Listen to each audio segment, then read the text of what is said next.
ముఖ్యమంత్రి జగన్మోహన్ రెడ్డి ఏపీలోని పలు నియోజకవర్గాల్లో నేతల మార్పులు చేర్పులు చేస్తున్నారు. ఈ నేపథ్యంలో అల్లూరి సీతారామరాజు జిల్లా అరకులో అసెంబ్లీ నియోజకవర్గ వైసీపీ సమన్వయకర్తగా రేగ మత్స్యలింగాన్ని నియమించారు. అరకు నియోజకవర్గంలోని బలమైన కొండదర సామాజిక వర్గానికి చెందిన మత్స్యలింగం హుకుంపేట జడ్పీటీసీగా ఉన్నారు. ఆయన 2018లో జగన్ సమక్షంలో వైసీపీలో చేరినట్టుగా తెలుస్తుంది.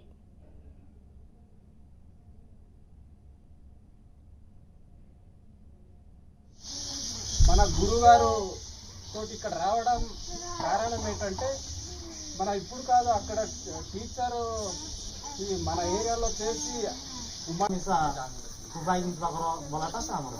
మనకు చెప్తున్నారు కదా, మనమే చేస్తున్నామని వాళ్ళు చేస్తున్నారు.